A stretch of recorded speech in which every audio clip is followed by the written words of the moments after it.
పరచబడాలని, దేవుని యందు ఆశపడాలని, దేవుని యందు ఆశీర్వదించబడాలని, మరి దేవునితో ఉన్నతంగా ఎదగాలని ఆశపడతా ఉంటాం. కానీ మరి అనేక రీతిగా ఈ లోకంలో ఉన్నటువంటి పాపం అయితేనేమి, శ్రమలైతేనేమి అనేక రీతిగా మనల్ని ఇబ్బంది పెడతా ఉంటాయి. కానీ పరలోకం నుంచి వచ్చే ఆశీర్వాదాలు మనం పొందుకోవాలంటే దేవుని యొక్క ఆశీర్వాదం, దేవుని యొక్క ప్రణాళిక మన జీవితాలలో నెరవేర్చబడాలి అంటే మరి దేవుని యొక్క వాక్యం మీద మనం స్థిరపరచబడాలి. దేవుని యొక్క వాక్యం మీద ఎప్పుడైతే మనం స్థిరపరచబడతామో దేవుని యొక్క ప్రసన్నతను మనం పొందుకుంటాం, దేవుని యొక్క ఆశీర్వాదాలను మనం పొందుకుంటాం, దేవుని యొక్క ఉన్నతమైన ప్రణాళికలో మనం చేర్చబడతాం. లూకా సువార్త 1వ అధ్యాయం 5-6 మనం చూసినట్లయితే, యూదయ దేశపు రాజైన హేరోదు దినములలో అబియా తరగతిలో ఉన్న జకర్యా అని ఒక యాజకుడు ఉండెను. అతని భార్య అహరోను కుమార్తెలలో ఒకటి, ఆమె పేరు ఎలిజబెత్. కింది వచనంలో మనం చూసినట్లయితే, వీరిద్దరూ ప్రభు యొక్క సకలమైన ఆజ్ఞల చొప్పునను న్యాయ విధుల చొప్పునను నిరపరాధులుగా నడుచుకొనుచు దేవుని దృష్టికి నీతిమంతులైన అయి ఉండినని దేవుని యొక్క వాక్యం సెలవిస్తుంది. 6వ వచనంలో మనము స్ట్రెస్ చేసినట్లయితే ఈ వాక్య భాగంలో మనము స్పష్టంగా చెప్పబడుతున్నటువంటి మాట ఏంటి అంటే, దేవుని యొక్క వాక్యంలో చూస్తే మరి వీరిరువురు కూడా సకలమైన ఆజ్ఞల చొప్పున న్యాయ విధుల చొప్పునను నిరపరాధులుగా నడుచుకొనుచు దేవుని దృష్టికి నీతిమంతులైన మాటను మనం చూస్తూ ఉంటున్నాం. ఇక్కడ ఈ వాక్య భాగంలో మనం 3 విషయాలను మనం స్పష్టంగా మరి ధ్యానించినట్లయితే ఇక్కడ ఏమనుందంటే దేవుని ఆజ్ఞలను రాయబడింది, న్యాయ విధులను రాయబడింది, 3వదిగా నిరపరాధంగా అనే 3 మాటలు మనం చూస్తూ ఉంటున్నాం.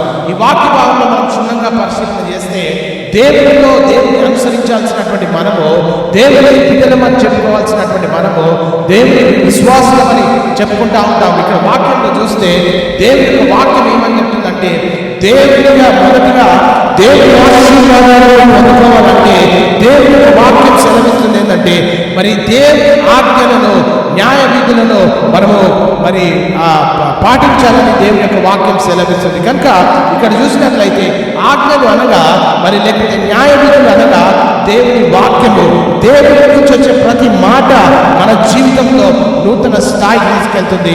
ఎప్పుడైతే మనము యేసుక్రీస్తు రక్తంలో కడగబడి, ఎప్పుడైతే క్రీస్తు రక్తంలో కడగబడి క్రీస్తు కొరకు ఎప్పుడైతే జీవిస్తామో, ఎప్పుడైతే మొదటి నిర్ణయం తీసుకొని దేవుని కొరకు బ్రతకాలని ఆశపడతామో, మన జీవితం అంతా కూడా దేవుని యొక్క వాక్యం మీద స్థిరపరచబడాలి, దేవుని వాక్యాన్ని అనుసరించాలి, దేవుని కొరకు బ్రతకాలి, దేవుని కొరకు సాక్షిగా జీవించాలి. లేని పక్షంలో పాపము మన మీద ప్రభుత్వం చేస్తుంది. ఎప్పుడైతే దేవునితో కనెక్షన్ లేకుండా, దేవునితో సంబంధం లేకుండా, దేవునితో ఒక సాన్నిహిత్యమైనటువంటి జీవన విధానంలో మనం కొనసాగకపోతే ఈ లోకంలో సఫలమైనటువంటి సాతాను మనల్ని భ్రష్టత్వంలోకి నడిపిస్తుంది, మనల్ని పాపంలోకి నడిపిస్తుంది, మనల్ని మరి దేవునికి దూరమయ్యే రీతిగా మనల్ని నడిపిస్తూ ఉంటుంది. ఇక్కడ చూస్తే ఈ ఇద్దరు వ్యక్తులు కూడా దేవుని వాక్యాన్ని అనుసరించేవారు, ఈ ఇద్దరు వ్యక్తులు కూడా దేవుని న్యాయ విధులను అనుసరించేవారు. అంతేకాకుండా వారు జీవించిన జీవన విధానం ఏంటంటే నిరపరాధులుగా మరి దేవుని దృష్టికి నీతిమంతులు అయి ఉండిరని మాటను మనం చూస్తూ ఉంటున్నాం.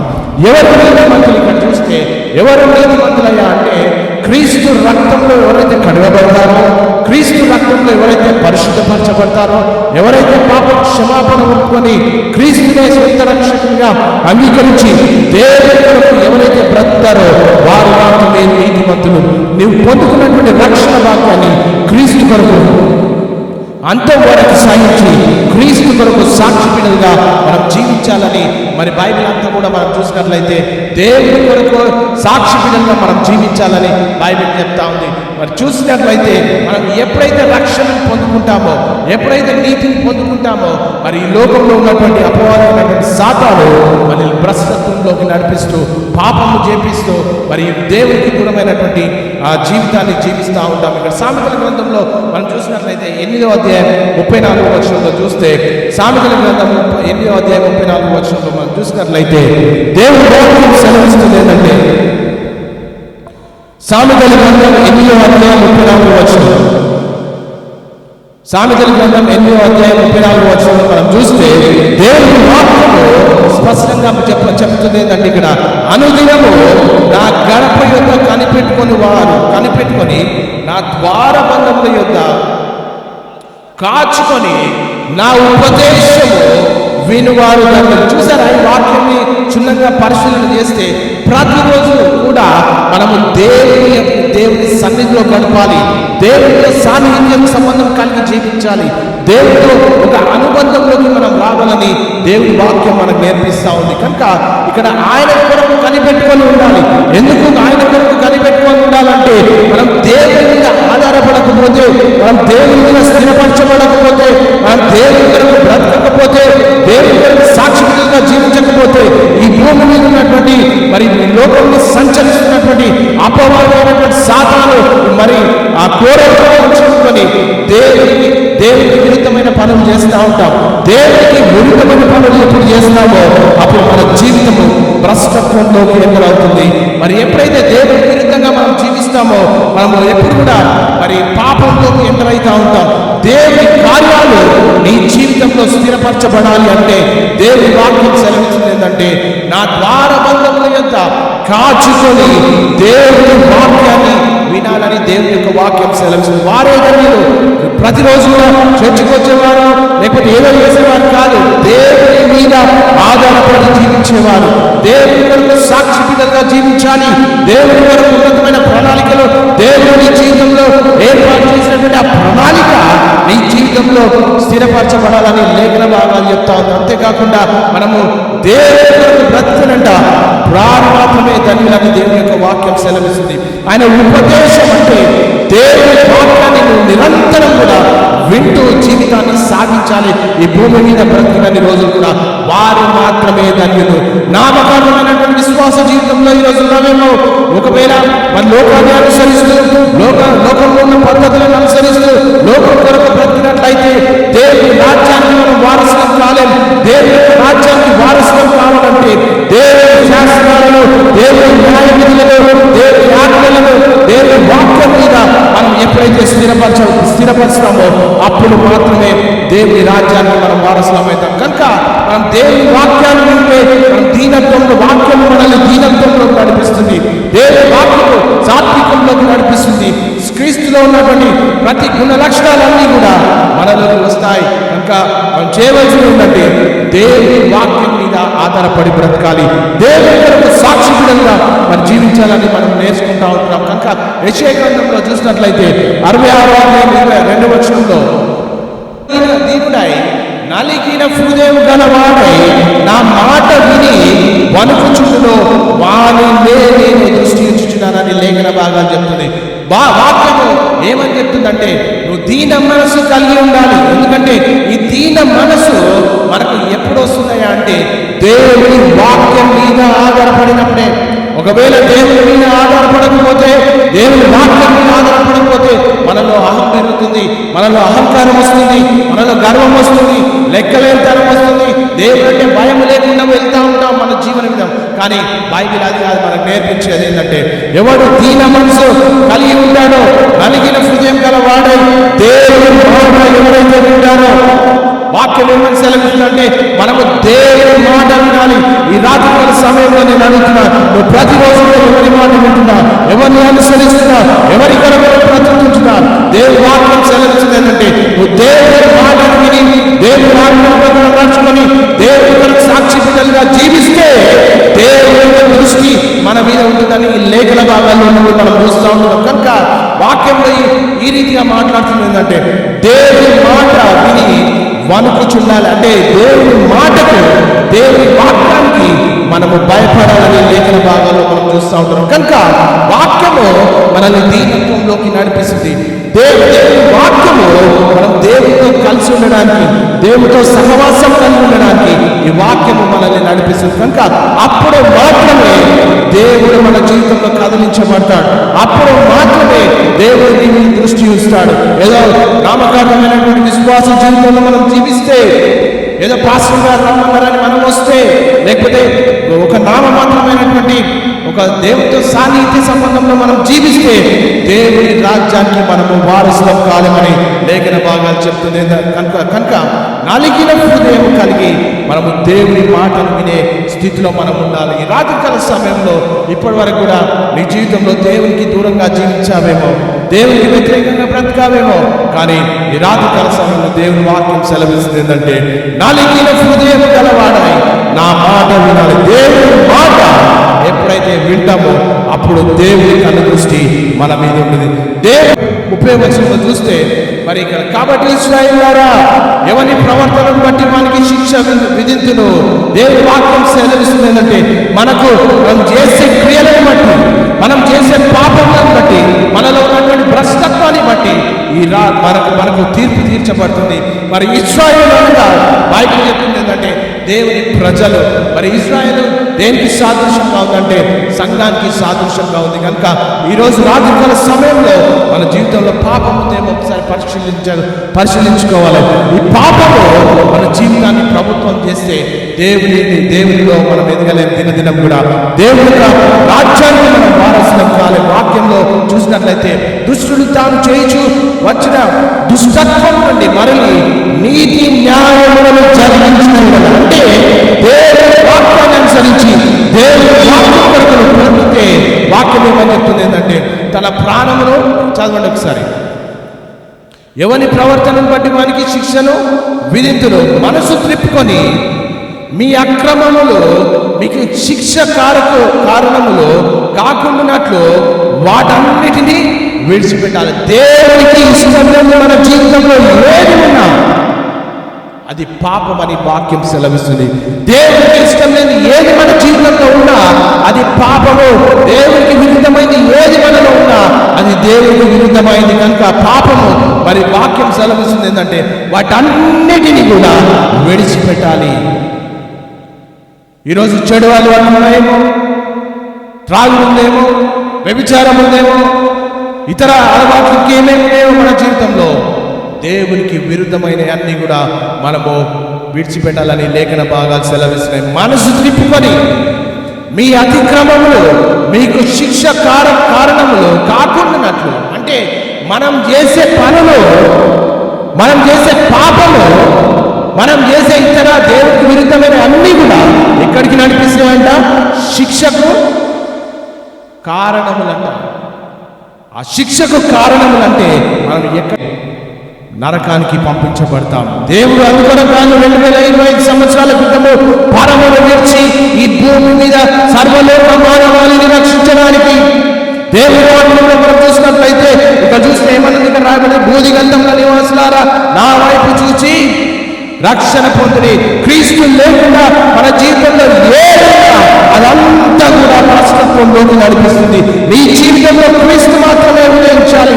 నీ జీవితంలో క్రీస్తు మాత్రమే రాజుగా ఉదయించినప్పుడు మాత్రమే దేవుని రాజ్యానికి వారసులమవుతాం. పాపాలను విడిచిపెట్టి క్రీస్తు కొరకు సాక్షి బిడ్డలుగా దేవుని యొక్క వాక్యం సెలవిస్తుంది ఏంటంటే, మీకు శిక్ష కారణం కాకున్నట్లు వాటన్నిటినీ విడిచిపెట్టాలి. ఏది మీద ప్రభుత్వం చేసినా ఈ రాత్రికాల సమయంలో ఏది నేను ఇబ్బంది పెట్టినా, ఏ రీతిగా నువ్వు బ్రతుకుతున్నా, దేవునికి ఇష్టం లేదు ఏది కూడా విడిచిపెట్టి క్రీస్తుని అనుసరించాలని, దేవుని వాక్యాన్ని అనుసరించాలి, క్రీస్తు కొరకు బ్రతకాలి. 31వ వచనం, మీరు జరిగించిన అక్రమ క్రియలన్నిటిని విడిచి, చూసారా, మనము జరిగించిన అక్రమ క్రియలన్నిటిని విడిచి నూతన హృదయంలో నూతన బుద్ధి తెచ్చుకుని రాత్రికాల సమయంలో పాతవి కథించని ఇదిగో క్రొత్తమైన లేఖన భాగాలు చెప్తా ఉంటాయి.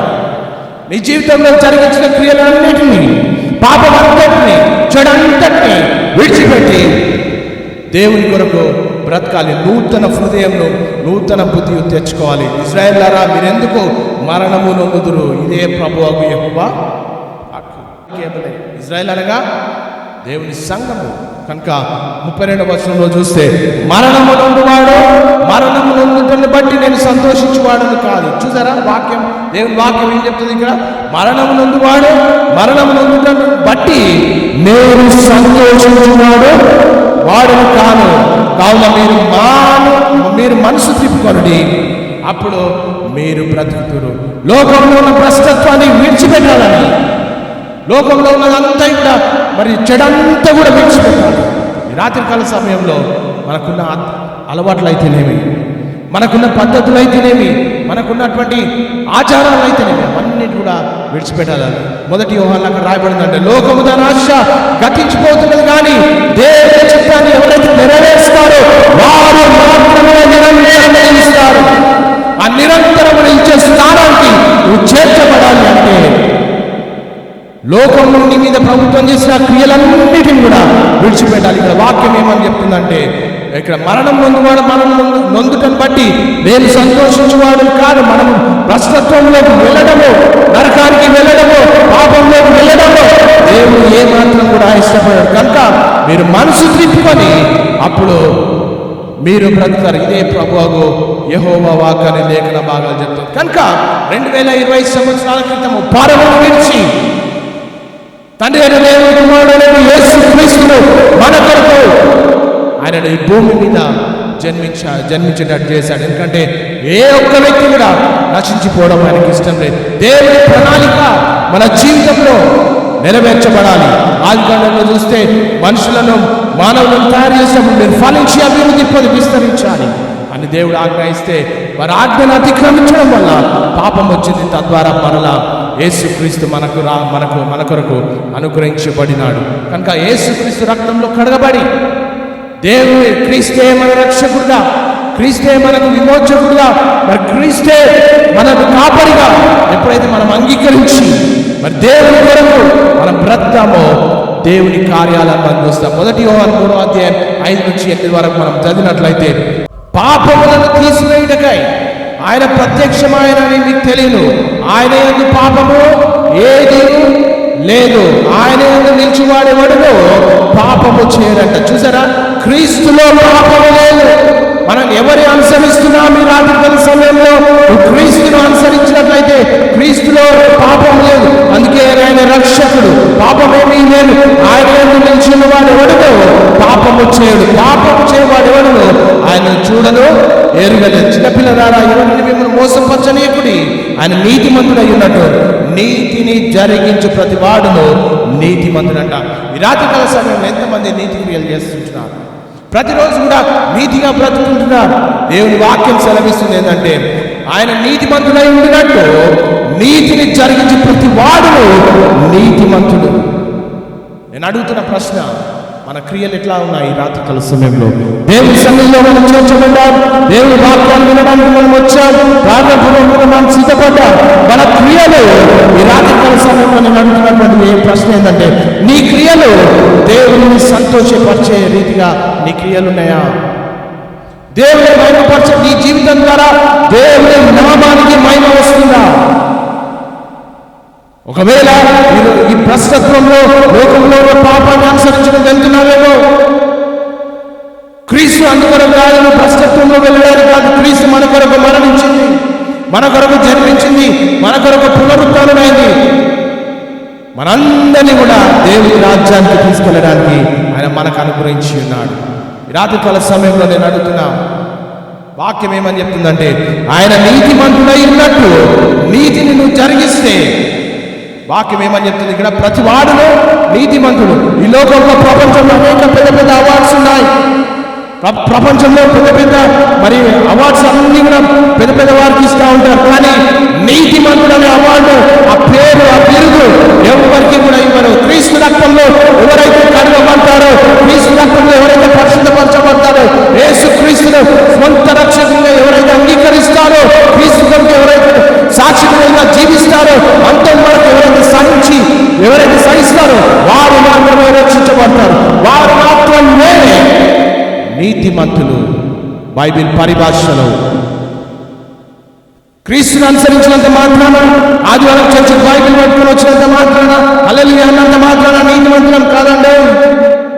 నీ జీవితంలో క్రీస్తు కనబడాలి, క్రీస్తు వెలుగు బయటికి కనబడాలి, క్రీస్తులో గుణలక్షణాలు మనకు వచ్చినప్పుడు మాత్రమే మనము నీతిమంతులము. వాక్యం ఇక్కడ చూసినట్లయితే, ఆయన నీతిమంతుడైనటువంటి నీతిని నువ్వు జరిగిస్తే ప్రతి వాడును నీతిమంతుడు. మనమేమంటున్నాం? అందరం నీతిమంతులు అయిపోయింది. దేవుని అనుసరించినాం, బాప్తిజం తీసుకున్నాం, మనం అందరం నీతిమంతులమే అని అనుకుంటాం. బాప్తిజం తీసుకొని కూడా దేవుని అనుసరించే బిడ్డలం కూడా ఎంతమంది పాపాలు చేస్తుంటున్నాం, దేవుని విరుద్ధంగా బ్రతుకుంటున్నాం. దేవుడు మనకు ఈ రాత్రి మనకు అనుగ్రహించున్నాడు. ఒకవేళ ఇప్పటి వరకు ఈ జీవితంలో క్రీస్తు లేకుండా, క్రీస్తు భయం లేకుండా దేవుని విరుద్ధమైనటువంటి కార్యాలు చేసినట్లయితే ఈ రాత్రి నీ కొరకే. దేవుని యొక్క కార్యాలు, దేవుని సన్నిధి, దేవుని ప్రసన్నతలు నీ జీవితంలో నువ్వు అనుభవించాలంటే పాత రోత జీవితాన్ని విడిచిపెట్టి క్రీస్తు కొరకు బ్రతకాలి. వాక్యం 8వ వచనంలో మనం చూసినట్లయితే అపవాది మొదటి నుండి పాపము చేయించినాడు కనుక పాపము చేయి ప్రతి వాడంట. ఎవరంట? అపవాది. నీ పక్కవాడు నువ్వెవరి సంబంధివి? నీ పక్కవాడు జరిగిస్తే వాక్యం చెప్తుంది, ఏం చెప్పట్లేదు. మనలో పాపం ఉంటే, మనలో రోత జీవితం ఉంటే, మనలో దేవునికి విరుద్ధమైన బ్రతుకు మనలో ఉంటే, దేవునికి విరుద్ధమైన ఆలోచన మనలో ఉంటే మనం ఎవరి సంబంధం అంట? మనం ఎవరి సంబంధమే? అపవాది సంబంధం. వాక్యము స్పష్టంగా మాట్లాడుతుంది ఏంటంటే ఆ పాపము చేయి ప్రతి వాడంట. ఎవరంట? అపవాది సంబంధి. అపవాది యొక్క క్రియలను లయపరచుటకే దేవుని కుమారుడు ప్రత్యక్షమయ్యాడు. దేవుని కుమారుడు ప్రత్యక్షమైతే నీకు సువార్త ప్రకటించబడితే, నువ్వు రక్షించబడితే ఈ రాత్రికాల సమయము నీ హృదయాన్ని నిన్ను నువ్వే పరీక్షించుకో. నీ హృదయం దేవుని వాక్యంతో మరి సరిదిద్దుతుందా? దేవుని వాక్యానుసారమైనటువంటి బ్రతుకు మనం బ్రతుకుతున్నామా? దేవుని కొరకు సాక్షి బిడ్డలుగా మనం జీవిస్తున్నామా? ఈ రాత్రికాల సమయంలో నేను అడుగుతున్నా, నువ్వు క్రీస్తు సంబంధివా లేకపోతే అపవాది సంబంధివా? ఆ ప్రశ్న నేను మీకే వేస్తున్నా. ఒకవేళ నేను క్రీస్తు సంబంధిని జవాబు మీరు చెప్పినట్లయితే క్రీస్తును పోలి మనం జీవించాలి. ఈ పాత రోత జీవితాన్ని విడిచిపెట్టాలి. పాత జీవితంలో పాత రోత జీవితాన్ని కంటిన్యూ చేయడానికి కాదు, ప్రభువైనటువంటి యేసుక్రీస్తు పరమును విడిచి ఈ భూమి మీద మన కొరకు మరణ త్యాగం చేసింది, మరణించింది, పునరుద్ధారణమైంది. మనమందరం కూడా దేవుని రాజ్యానికి వారసులం కావాలని, దేవుని వాక్యము నెరవేర్చబడాలి, దేవుడు అనుగ్రహించే ఆ గమ్యానికి మనం చేర్చబడాలని లేఖన భాగాలు చెప్తా ఉంది. కనుక 1 యోహాను 1వ అధ్యాయం 7వ వచనం నుంచి మనం చదువుకుందాం. ఇక్కడ అయితే ఆయన వెలుగులో ఉన్న ప్రకారము మనమును వెలుగులో నడిచినే కదా మనము అన్యోన్య సహవాసం కలవారమై ఉన్నాము. ఎట్లా నడవాలంట? ఆయన వెలుగులో ఉన్న ప్రకారము మనములో వెలుగులో నడిచిన ఎడల. వెలుగు అనగా క్రీస్తే వెలుగు. క్రీస్తు నీ జీవితంలో ఉంటేనే ఆ వెలుగు ప్రకాశిస్తుంది. క్రీస్తు లేకుంటే చీకటిగా మనం బ్రతుకుంటుంది. క్రీస్తు లేకుంటే మనం భ్రష్టత్వంలోకి వెళ్తాం. ఇక్కడ వాక్యం ఏమని చెప్తుందంటే ఆయన వెలుగులో ఉన్న ప్రకారము మనము కూడా ఆయనలో నడిస్తే, ఆయనతో నడిస్తే, మనము వెలుగులో నడిచిన ఎడల మనం అన్యోన్య సహవాసం కలవారమై ఉందము. అప్పుడు ఆయన కుమారుడైనటువంటి యేసుక్రీస్తు రక్తము ప్రతి పాపము నుండి, ఏంటంట? ఒక్క పాపం కాదండి, 2 పాపాలు కాదండి, ప్రతి పాపము నుండి మనలను పవిత్రులుగా చేయమని లేఖన భాగాలు చెప్తా ఉంటున్నాయి. దేవుడు ఏదో పుణ్య కార్యాలు చేయమని దేవుడు చెప్పట్లే. దేవుడు ఇంకేదో పనులు అర్పించమని దేవుడు చెప్పట్లే. ఇంకేదో చేయమని దేవుడు చెప్పట్లే. ఆయన వెలుగులో ఉన్న ప్రకారము నువ్వు వెలుగులో నడిస్తే నీకు ఆయనకు ఒక కనెక్షన్ ఏర్పాటు చేయబడుతుంది. ఆయనతో నీకు సహవాసం ఏర్పాటు చేయబడుతుంది. అప్పుడు ప్రతి యేసు రక్తం ఏం చేస్తుందంట? ప్రతి పాపము నుండి మనలను పవిత్రులుగా చేస్తుందని లేఖన భాగాలు చెప్తుంది. కనుక 8వ వచనం క్షుణ్ణంగా పరిశీలన చేయండి. మనము పాపము లేని వారమని చెప్పుకొని, ఎంతమంది చెప్తారండి నాలో పాపం లేదని? చెప్తారా? ఇక్కడ ఎంతమంది చెప్పగలుగుతారు? మనము పాపము లేని వారమని చెప్పుకొని నేడల మనలను మనమే, చెప్పండి, మనలను మనమే. ఎంతమంది చెప్తారు నాలో పాపం లేదు, నేను పవిత్రుడు అని చెప్పేవారు? ఎవరని చెప్పగలుగుతారా? దేవుని వాక్యం సెలవిస్తుంది మనము పాపము లేని వారమని చెప్పుకొని నేడల మనలను మనమే మోసపుచ్చుకుందుము. మనలో ఆయన మరియు మనలో ఆయన సత్యము ఉండదు. 9వ వచనంలో మన పాపములను మనము ఒప్పుకొని నేడల, మన పాపములను మనము ఒప్పుకొని నేడల ఆయన నమ్మదగిన వాడును నీతిమంతుడును నీతిమంతుడు గనుక ఆయన మన పాపములను క్షమించి సమస్త దుర్నీతి నుండి మనలను అందరూ చెప్పండి, సమస్త దుర్నీతి నుండి మనలను పవిత్రులుగా చేస్తారంట. శిక్షకు పాత్రలం కాకుండా మనల్ని పవిత్రపరచబడి దేవుని రాజ్యానికి మనం వారసులమైతా. దేవుని రాజ్యానికి నువ్వు వారసులం కావాలంటే ఆయనలో ఉన్నటువంటి నీతి, ఆయనలో ఉన్నటువంటి పరిశుద్ధత, ఆయనలో ఉన్నటువంటి యథార్థత, ఆయనలో ఉన్నటువంటి సత్యము, ఆయనలో ఉన్నటువంటి శాశ్వతమైన ప్రేమ నువ్వు ఎప్పుడైతే కలిగి ఉంటావో అప్పుడే ఆయన రాజ్యానికి వారసులమైతా. క్రీస్తు లేకుండా మన జీవితంలో ఎంత ఆస్తులున్నా, ఎన్ని అంతస్తులున్నా, ఎంత ఎడ్యుకేషన్ బ్యాక్గ్రౌండ్ ఉన్నా, ఎంత కుటుంబ బ్యాక్గ్రౌండ్ ఉన్నా, అవి ఏవి కూడా ప్రభుత్వం చేర్చబడి నీతి పరిశుద్ధత కలిగి జీవించినప్పుడు మాత్రమే దేవుని రాజ్యానికి వారసులమైతా. నీతి పరిశుద్ధత రావాలి అంటే క్రీస్తు రక్తంలో కడగబడి అంతము వరకు సహించి క్రీస్తులో రక్షించబడినప్పుడు మాత్రమే దేవుని రాజ్యానికి వెళ్తాం. ఇక్కడ చూస్తే మన పాపములను మనం ఒప్పుకొని ఎడల, ఒకవేళ నీలో పాపము ఈ రాత్రి కాల సమయంలో నువ్వు ఒప్పుకుంటే ఆయన నమ్మదగిన వాడు నీతిమంతుడు కనుక ఆయన మన పాపములను క్షమించి ఆయన మన పాపములను క్షమించి సమస్త దుర్నీతి నుండి మనలను పవిత్రులుగా చేశారట. ఈ రాత్రికాల సమయంలో మనలో ఏ పాపం మనల్ని ప్రభుత్వం చేస్తుంది? మనలో పాపం ఉంటే క్రీస్తు బిడ్డలమని చెప్పుకోవడం అబద్ధమే అని లేఖన భాగాలు చెప్తా ఉన్నాయి.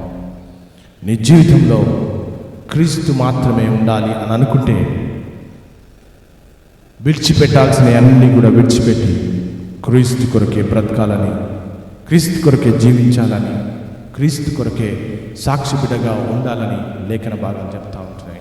ఈ రాత్రికాల సమయంలో ఒకవేళ పాపం నిన్ను ఇప్పటివరకు ప్రభుత్వం చేస్తుందేమో, దేవునికి విరుద్ధంగా నువ్వు జీవించావేమో ఇప్పటివరకు కూడా, యేసు వైపు ఎప్పుడైతే చూస్తావో ఆయన వెలుగులో ఉన్న ప్రకారము నువ్వు వెలుగులో నడిస్తే ఆయనతో అన్యోన్య సహవాసం గలవారమై ఉంటాం. కుమారుడైన యేసు రక్తం ప్రతి పాపము నుండి మనల్ని పవిత్రులుగా చేస్తుంది. దేవుడు నిన్ను ఏదో చెల్లించాలని చెప్పట్లే, ఏదో ఘనకార్యాలు చేయాలని చెప్పట్లే, ఏదో అర్పించాలని చెప్పట్లే. ఆయన వైపు తిరగాలి, ఆయన కొరకు బ్రతకాలి నువ్వు. అప్పుడు ఆయన కుమారుడైనటువంటి యేసుక్రీస్తు రక్తము ప్రతి పాపము నుండి మనలను పవిత్రులుగా చేయుడని లేఖన భాగాలు చెప్తుంది. కనుక ఈ రాత్రికాల సమయంలో క్రీస్తు మన కొరకు మరణించాడు. ఆయనలో పాపం లేదండి, ఆయనలో మలినం లేదండి, పరిశుద్ధునిగా జన్మించాడు. ఆ పరిశుద్ధుని రక్తంలో మనం కడగబడితేనే తప్ప దేవుని రాజ్యానికి వారసులు. 2 కొరింథీయులకు రాసిన పత్రిక 5వ అధ్యాయం 21వ వచనం. కనుక మనం ఆయన యందు దేవుని నీతి అగునట్లు, చూసారా ఇక్కడ వాక్యం, ఎందుకనగా మనము ఆయన యందు దేవుని నీతి అగునట్లు పాపం ఎరుగని ఆయనను మన కోసము పాపముగా మనకు రావాల్సినటువంటి శిక్ష క్రీస్తు మీద పడిందండి. మనకు రావాల్సినటువంటి శిక్ష క్రీస్తు మీద పడడం మనం చూస్తుంటాం. ఎందుకనగా మనం ఆయన యందు దేవుని నీతి అన్నట్లు మనల్ని నీతిమంతులుగా చేయడానికి, మనల్ని పవిత్రులుగా చేయడానికి, మనల్ని యథార్థవంతులుగా చేయడానికి, మనల్ని పరిశుద్ధులుగా చేయడానికి, మనల్ని మరి దేవుని రాజ్యానికి వారసులుగా చేయడానికి ఏ పాపం లేదని ఆయనను మన కోసం పాపముగా చేయబడి మనకు రావాల్సినటువంటి శిక్ష అంతా కూడా ప్రభు అయినటువంటి యేసుక్రీస్తు మీద పడ్డాయి. మన పాపాలన్నీ కూడా క్షమించబడతాయి. నువ్వు క్రీస్తును అంగీకరిస్తేనే, క్రీస్తు నీలో ఉంటేనే, క్రీస్తు నీలో ఉదయిస్తేనే, క్రీస్తు వెలుగు నీలో ప్రకాశిస్తేనే దేవుని రాజ్యానికి వారసులమైతాం. కనుక ఎందుకొరకు చేయబడిందంట? ఇక్కడ చూస్తే ఏ పాపమైన ఆయన మన కోసం పాపంగా చేయబడ్డాడు. మనకు రావాల్సినంత శిక్ష క్రీస్తు భరించాడు. తద్వారా మనకు రక్షణ మార్గము సరళం చేయబడింది. ఈ రాత్రికాల సమయంలో నేను అడుగుతున్నాను, ఈ లోకంలో జరిగించే క్రియల చొప్పున ఇంకా బ్రతుకుదామా? మనం చేసే పాపంలోనే మన జీవన విధానం. ప్రభువా ప్రభు అని నన్ను పిలుచుట ఎందుకొరకు పిలుచున్నారు? నేను వాక్యం చెప్తే నా వాక్యాన్ని అనుసరించకపోతే నేను లేఖన భాగాలు చెప్తా ఉంటున్నాయి. ఒక అవసరం కొరకు క్రీస్తు కాదండి, క్రీస్తుని జీవితంలో అత్యున్నత స్థానము ఎప్పుడైతే ఇస్తామో, క్రీస్తుకి ఎప్పుడైతే ప్రథమ స్థానం మనం ఇస్తామో దేవుడు మనల్ని ప్రథమ ఫలముగా నిలబెట్టుకుంటాడు. నో మ్యాటర్ అది ఎక్కడైనా, ఏ అవసరం మరి మన అవసరతలన్నీ కూడా దేవుడు తీర్చడానికి ఆయన సిద్ధంగా ఉన్నాడు. పాపాలని విడిచిపెట్టకుండా, పాత రోత జీవితాన్ని విడిచిపెట్టకుండా మనము దేవుని దగ్గరికి వెళ్తే దేవుడు మనల్ని ప్రశ్నిస్తుంది ఏంటంటే, నన్ను పిలుచుట ఎందుకొరకు పిలుస్తున్నాను మీరు అంటున్నాడు. యెషయా గ్రంథం ఇంకొక మాట మనం చూసాం, గుర్తు చేస్తానని రాత్రికాల సమయంలో.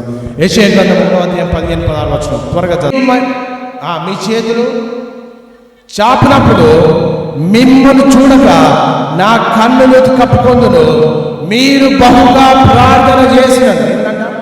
ఏంటంట దేవుడు ఏమని చెప్తుంది? దేవుని వాక్యం ఏమని చెప్తుంది ఇక్కడ? మీరు మీ చేతులు చాపినప్పుడు మిమ్మల్ని చూడక నా కన్నులను త్రిప్పుకొందును, మీరు బహుగా ప్రార్థన చేసినను నేను వినను. నేను వినంటున్నాడు దేవుడు. ఎందుకు వినడు? దేవుడు ఎందుకు వినంటున్నాడు?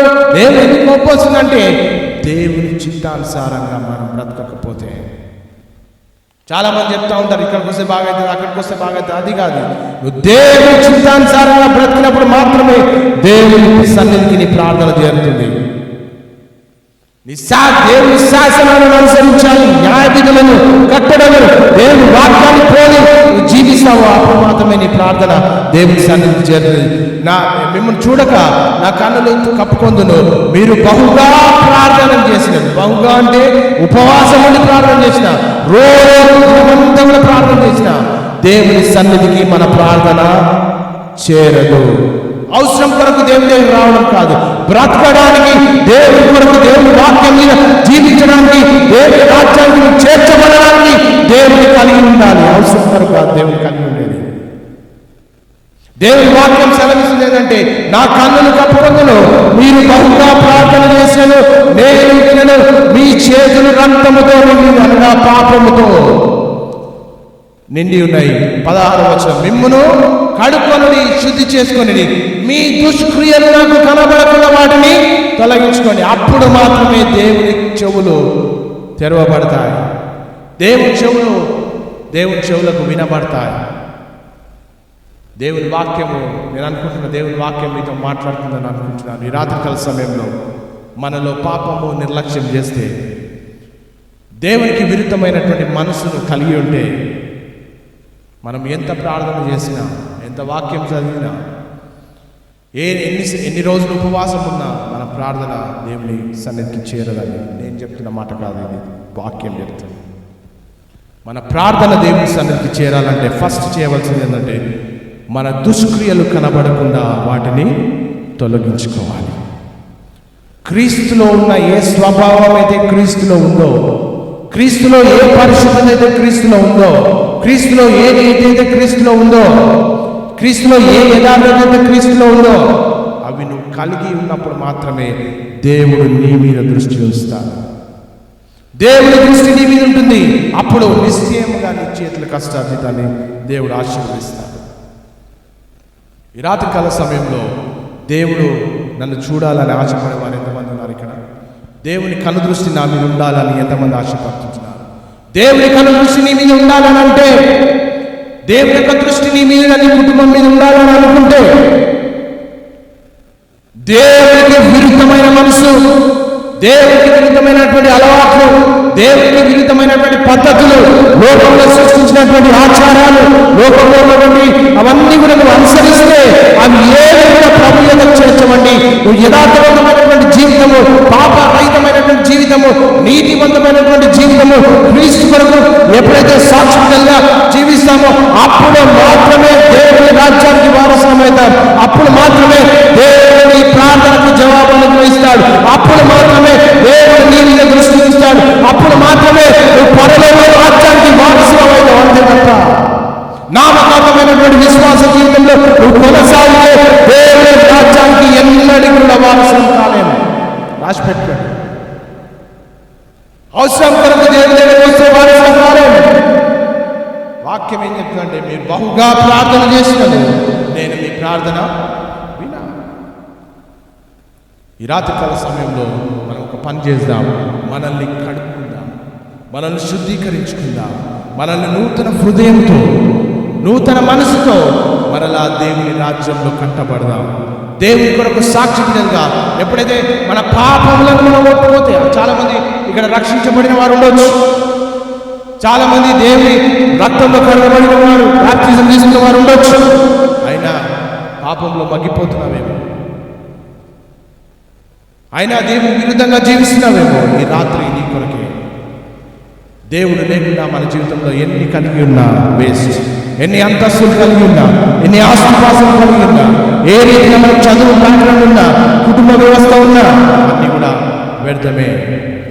59 యెషయా 59:1-2 వరకు మనం చదువుకుందాం. ఇక్కడ యెహోవా హస్తం కూర్చోకాలేదు, విననేరు కలిగి ఉన్నట్లు ఆయన చెవుల మూలము కాలేదు. మీ దోషములు మీకును మీ దేవునికి అడ్డముగా వచ్చను. ఏందంట? మన ప్రార్థన దేవుని సన్నిధికి అడ్డుగా వస్తుందంట. ఇక్కడ ఏంటంటే మీ దోషములు మీకును మీ దేవునికి అడ్డుగా వచ్చను. ప్రార్థన ఎందుకు వెళ్తలేదు? ధూపం ఎందుకు వెళ్ళట్లేదు పైకి? మన దోషము, మన పాపము అడ్డుగా వస్తుంది. చూసినట్లయితే మీ పాపములను ఆయన ముఖమునకు మీకు మరుగుపరచదు కనుక ఆయన ఆలకింపక ఉన్నాడు. మనం అనుకోవచ్చు, నేను చేసిపోతున్నా, ఉపవాస ప్రార్థన చేస్తున్నా, ఇంకోటి చేస్తున్నా, అవన్నీ విడిచిపెట్టి క్రీస్తుని వెంబడించు. దుష్క్రియలు, పాపాన్ని విడిచిపెట్టి క్రీస్తుని వెంబడించు. చెడును విడిచిపెట్టి క్రీస్తుని వెంబడించు. పాపాన్ని విడిచిపెట్టి క్రీస్తుని వెంబడించు. నీతిని అనుసరించు. అప్పుడు నీ ప్రార్థన దేవుని సన్నిధికి చేర్చబడుతుంది. అప్పుడు నీకు రావాల్సిన ప్రార్థన జవాబు నీకు లభిస్తుంది. ఈ రాత్రికాల సమయంలో నీ జీవితంలో క్రీస్తు రారాజుగా ఉదయించాలంటే, నీ జీవితంలో క్రీస్తు వెలుగు ప్రకాశించబడాలంటే, నీ జీవితంలో క్రీస్తును కలిగి ఉన్నప్పుడు మాత్రమే ఆ వెలుగు బయటికి ప్రకాశించబడుతుంది. మనలో పాపము నిర్లక్ష్యం చేస్తే, మనలో పాపం ఉన్నట్లయితే దేవుని రాజ్యానికి మనం వారసులం కాలేము. వాక్యం ఈరోజు స్పష్టంగా నీతో మాట్లాడింది. దేవుడు లేకుండా మన జీవితంలో ఎన్ని కలిగి ఉన్నా అవన్నీ కూడా వ్యర్థమే. ఈ రాత్రికాల సమయంలో దేవుని కొరకు ఒక తీర్మానం చేసుకుందామా? దేవుని కొరకు ఈ మీటింగ్, ఇంత ప్రయాసపడి పెట్టిన మీటింగ్ మీ కొరకు ఈ రాత్రి మీ రాత్రిగా ఉండాలి. ఈ రాత్రి దేవుని కలిగి మనం వెళ్ళిపోవాలి. ఈ రాత్రికాల సమయంలో 2 నిమిషాలు తలలో వచ్చి మనం ప్రార్థన చేస్తాం. ఒకవేళ మనలో దేవునికి విరుద్ధమైన పాపం ఉందేమో, దేవునికి విరుద్ధమైనటువంటి మలినం ఉందేమో, దేవునికి ఇష్టం లేని అంశాలు ఉన్నాయేమో, అందరం కూడా మోకరించి దేవుని సన్నిధిలో ప్రార్థిస్తాం. నీ నోటితో దేవుని సన్నిధిలో ప్రార్థించు.